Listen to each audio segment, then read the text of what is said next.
नमस्कार दोस्तों, ICDS news में आप सभी का स्वागत है। मैं आपका दोस्त विक्रम सिंह एक बार फिर से हाजिर हूं आप सभी के बीच में आंगनवाड़ी की 5 बड़ी और प्रमुख खबरों के साथ। दोस्तों, आज की इस वीडियो में हम आपको मानदेय से जुड़ी खुशखबरी यानी कि मानदेय से जुड़ी खबर 3 खबर दिखाने जा रहे हैं। 3 अलग अलग राज्यों से खबर आ रही है, मानदेय से जुड़ी अच्छी खबर आ रही है। इस खबर की पूरी सच्चाई आपको दिखाएंगे। इस खबर के अलावा आपको कई महत्वपूर्ण और भी खबरें दिखाएंगे और उन खबरों की सच्चाई भी आपको जरूर दिखाएंगे। तो कई राज्यों से खबरें आ रही, तो सभी राज्यों के भाई बहन वीडियो को ध्यान से पूरा देखिएगा। आपको बहुत ही ज़्यादा महत्वपूर्ण जानकारियाँ इस वीडियो में मिलने वाली है। आप लोगों से एक बात और कहना चाहूँगा कि आप लोग पूरी वीडियो देखना, ताकि आपको पता चल सके कि आपके राज्य के अलावा अन्य राज्यों में आंगनवाड़ी से जुड़ी हुई कौन सी खबरें आ रही हैं, यानी कि आंगनवाड़ी से जुड़ी कौन से कार्य हो रहे हैं, आंगनवाड़ी का कौन सा कार्य हो रहा है, मानदेय आ रहा है या क्या हो रहा है, कैसे हो रहा है। हर राज्यों के बारे में आपको जानकारी होनी चाहिए, इसलिए आपको पूरी वीडियो ध्यान से जरूर देखना चाहिए। चलिए फटाफट खबरों की शुरुआत करते हैं। पहली खबर मानदेय को लेकर आ रही है। आपको बता दें कि हम आपको एक साथ 3 राज्यों के मानदेय से जुड़ी हुई खबरें दिखाने जा रहे हैं। हमने आपको पहले भी बताया कि आपको 3 अलग अलग राज्यों के मानदेय से जुड़ी खुशखबरी देने जा रहे हैं। पहली खबर उत्तर प्रदेश से आ रही है। यहाँ हमें सोशल मीडिया के थ्रू यह जानकारी मिली है कि उत्तर प्रदेश में नवंबर महीने का मानदेय ट्रेजरी किया जा चुका है, यानी कि नवंबर महीने का मानदेय आपको मिलने लगेगा। बताया जा रहा है कि 2-3 दिन के अंदर आपका मानदेय, यानी कि उत्तर प्रदेश में आंगनवाड़ी बहनों का मानदेय 2-3 दिन के अंदर आ जाएगा या फिर आना स्टार्ट हो जाएगा। आपको यह भी बता दें कि इसके पहले ऐसा हुआ है कि एक साथ सबका मानदेय नहीं आया है। काफ़ी लंबे अरसे यानी कि काफ़ी गैपिंग के बाद मानदेय सबके आए हैं, यानी कि 10 से 15 दिन का गैप भी हो सकता है एक दूसरे से मानदेय आने में। लेकिन बताया जा रहा है कि 2 से 3 दिन के अंदर आपके मानदेय आने स्टार्ट हो जाएंगे। तो हम इसे एक छोटी सी खुशखबरी भी मान सकते हैं कि आंगनवाड़ी बहनों का मानदेय नए साल की शुरुआत में ही आने जा रहा है। लेकिन एक सवाल भी है कि आंगनवाड़ी बहनों के साथ ही ऐसा क्यों होता है कि आंगनवाड़ी बहनों का मानदेय इतना लेट आता है। जब दिसंबर बीत चुका है तो नवंबर महीने का मानदेय भेजे जाने की खबर आ रही है, तो ऐसा क्यों होता है? क्या अन्य किसी सरकारी विभाग में भी ऐसा होता है कि महीने बाद, यानी कि 1 महीने के बाद किसी का वेतन भेजा जाता हो, पैसा भेजा जाता हो? या फिर ऐसा लगता हो विभाग को, सरकार को ऐसा लगता होगा कि आंगनवाड़ी बहनों के पास पैसे की कोई कमी नहीं है, इनको चाहे जब मानदेय भेजो, इनके पास पैसे ऑलरेडी रखे पड़े हैं, इनको मानदेय की कोई ज़रूरत ही नहीं। इसीलिए तो कभी कभी ऐसा भी होता है कि 6-6 महीने तक आंगनवाड़ी बहनों के मानदेय रुके रह जाते हैं। और बिहार की बात करें तो बिहार में तो लगातार 3-3 सालों तक के मानदेय रुके हुए हैं। कई बहनें ऐसे हैं जिनका नया ज्वाइनिंग हुआ है, नई ज्वाइनिंग हुई है और ज्वाइनिंग के बाद से एक भी महीने का मानदेय उनका नहीं आया है। तो शायद सरकारों को ऐसा ही लगता होगा, विभागों को ऐसा ही लगता होगा कि हमारी आंगनवाड़ी बहनें जो आंगनवाड़ी ज्वाइन करती हैं उनके पास पैसे की कोई कमी नहीं होती। तो आप सभी उत्तर प्रदेश की बहनें हमें बताएं कि क्या आपके मानदेय आने स्टार्ट हो गए हैं। आप अपने अपने खाते को चेक करिए और हमें कमेंट बॉक्स में जानकारी दीजिए। वीडियो में देखने के बाद आप देखिएगा, अपने खाते को चेक करिएगा और देखिएगा अगर आपके मानदेय आए हैं या नहीं आए हैं। जो भी स्थिति हो हमें कमेंट करके जरूर बताइएगा। अगली मानदेय की खबर बिहार से आ रही है। यहाँ पर लगभग 1 सप्ताह पहले ही मानदेय ट्रेजरी होने की खबर आ चुकी है। हमने आपको बताया भी है कि बिहार में हमारी आंगनवाड़ी बहनों के मानदेय 1 सप्ताह पहले ही ट्रेजरी किए जा चुके हैं। इसके लिए खबर आई थी। तो हमारी बिहार की जो आंगनवाड़ी बहनें वीडियो को देख रही हैं तो हमें कमेंट करके यह जानकारी दें कि क्या आपके मानदेय आ चुके हैं, क्योंकि बताया जा रहा था कि 2-3 दिन के अंदर, यानी कि ट्रेजरी होने के 2-3 दिन के अंदर आपके मानदेय आपके खाते में आ जाएंगे। बिहार की आंगनवाड़ी बहनों के मानदेय उनके खाते में आ जाएंगे। तो ट्रेजरी हुए लगभग 1 सप्ताह से ज़्यादा का वक्त बीत चुका है। तो आप हमें जानकारी दीजिए कि क्या आपके मानदेय आपके खाते में आए हैं या नहीं आए हैं, हमें कमेंट करके जरूर बताएं। वहीं हम आपको बता दें कि हमने आपको पहले बताया कि हम आपको मानदेय से जुड़ी हुई 3 राज्यों की, अलग अलग राज्यों की खबरें दिखाने जा रहे हैं। तो आपको बता दें कि उत्तराखंड में भी राज्य मंत्री रेखा आर्या ने 3 महीने से मानदेय न भेजे जाने को लेकर नाराजगी जताई थी और उन्होंने बोला था कि 1 जनवरी तक सबके मानदेय उनके खाते में भेज दिए जाएंगे। तो उत्तराखंड की मैंने हमें कमेंट करके बताएं कि क्या आपका मानदेय आपके खाते में आ चुका है, क्योंकि 1 तारीख कल ही बीत चुकी है और बताया यही गया था कि 1 तारीख तक सबका मानदेय उनके खाते में भेज दिया जाएगा। तो आप हमें कमेंट करके यह जानकारी दें कि क्या आपका मानदेय आपके खाते में आया है या फिर नहीं। अब आइए आपको आगे की खबरों की तरफ ले चलते हैं। अगली खबर यह आ रही है कि आंगनवाड़ी कार्यकर्ताओं का प्रशिक्षण पूरा हो चुका है और शिक्षिका की तरह ये पढ़ाएंगे। उत्तर प्रदेश के हापुड़ में यह खबर छपी है। आप यह देखिए कि यह खबर छपी हुई है कि आंगनवाड़ी कार्यकर्ता का प्रशिक्षण पूरा, शिक्षिका की तरह पढ़ाएंगी। जागरण संवाददाता से यह खबर छपी हुई है। विस्तार से आपको बताते हैं, जानकारी देते हैं। अब आंगनवाड़ी केंद्रों का स्वरूप नए साल में बदला नजर आएगा। प्राइमरी कक्षाओं में, प्राइमरी स्कूलों में प्रवेश से पहले 5 वर्ष तक की आयु के जो बच्चे हैं प्री प्राइमरी की शिक्षा में शामिल होंगे। इसके लिए जिले की 742 आंगनवाड़ी कार्यकर्ताओं को बेसिक शिक्षा विभाग के द्वारा प्रशिक्षण दिया गया है। जल्द ही आंगनवाड़ी कार्यकर्ताएं बच्चों को पढ़ाती हुई नजर आएंगी।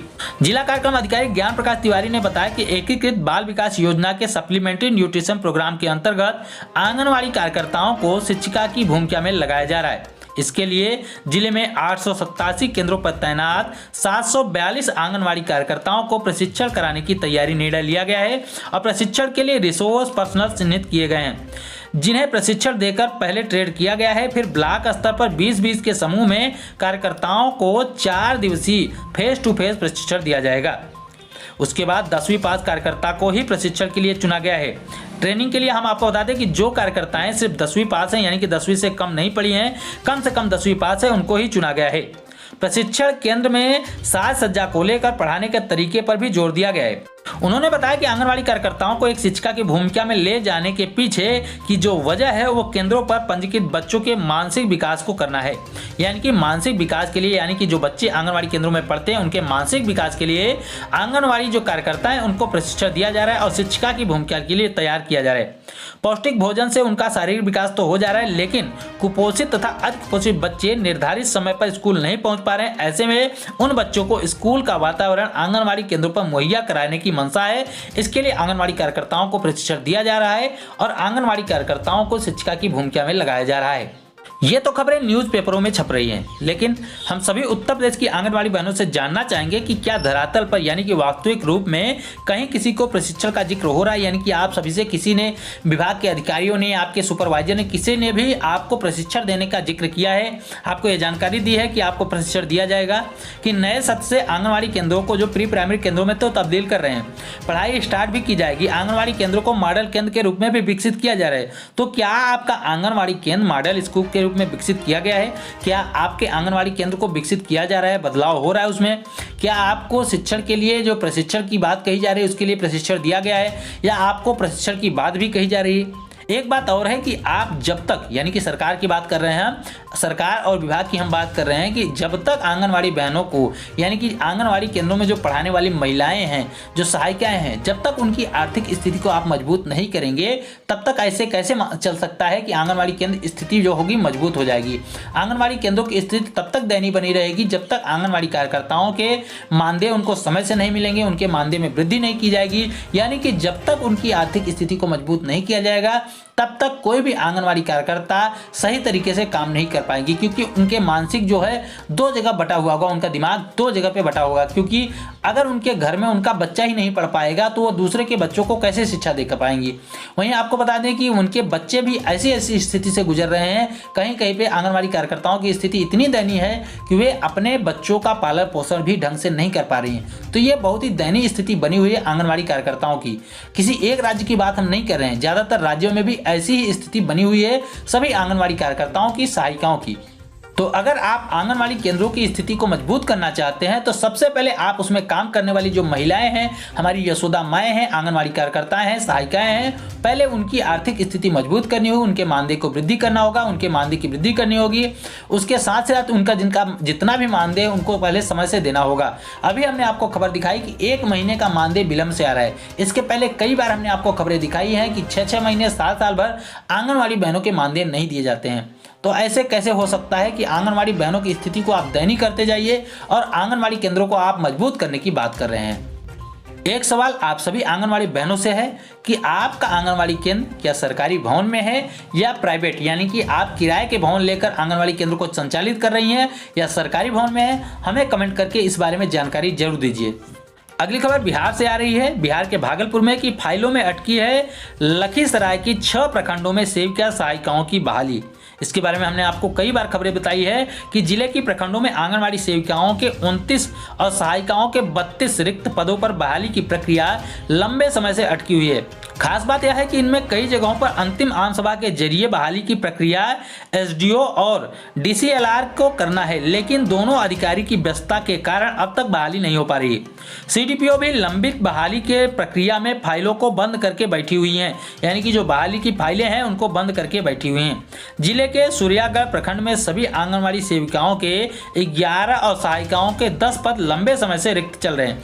आपको हम कई बार इसके बारे में खबरें बताए हैं कि जो 2 साल पहले आंगनवाड़ी कार्यकर्ताओं की तैनाती की गई थी उनकी भी बहाली हो चुकी है जरूर, लेकिन उनके मानदेय अभी तक खाते में नहीं भेजा रहा है।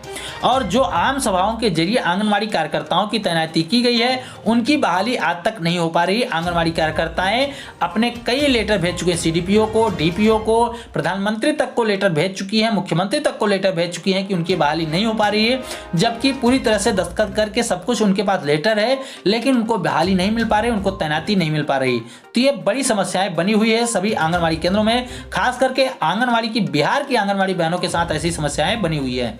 आगे की खबरों पर बढ़ने से पहले आप सभी से एक सूचना है, आप सभी के लिए एक सूचना है कि आप लोगों का सवाल है कि हमारे राज्य की खबरें नहीं आती। तो हम आपको बता दें कि हमारे पास ये जो खबरें आती हैं, हम जो आपको खबरें दिखाते हैं उनमें से ज़्यादातर खबरें आप सभी आंगनवाड़ी बहनों के द्वारा ही हमें भेजी जाती हैं। तो अगर आपके पास भी कोई खबर है और आप चाहते हैं, आप हमारे चैनल के माध्यम से उस खबर को, उस वीडियो को लोगों को दिखाना चाहते हैं, तो आप हमारे इस व्हाट्सएप नंबर पर वो खबर, वो वीडियो, वो लेटर वगैरह हमें भेज सकते हैं। अब आइए आपको आगे की खबरों की तरफ ले चलते हैं। उत्तर प्रदेश में टीबी हारेगा देश जीतेगा, यह योजना चलाई जा रही है। इस योजना के अंतर्गत आशा और आंगनवाड़ी वर्करों को प्रशिक्षण दिया जा रहा है।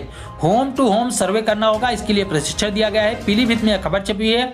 आपकी स्क्रीन पर प्रशिक्षण की कुछ तस्वीरें वगैरह भी दिख रही होंगी कि कैसे आंगनवाड़ी कार्यकर्ताओं और आशा कार्यकर्ताओं को प्रशिक्षण दिया गया है। आपको बता दें कि टीबी हारेगा देश जीतेगा ऐसा अभियान चलाया जा रहा है उत्तर प्रदेश में। और उत्तर प्रदेश में इस अभियान के लिए आंगनवाड़ी कार्यकर्ताओं को और आशा कार्यकर्ताओं को सर्वे करना होगा, घर घर जाकर इसके लिए सर्वे करना होगा, जांच करना होगा कि कौन कौन से कितने लोग टीबी से पीड़ित हैं या नहीं है, उसकी कोई शिकायत है या नहीं है, इसके लिए सर्वे करना होगा। इसके लिए प्रशिक्षण वगैरह दिया जा रहा है, जिसकी तस्वीरें भी आपने देखी।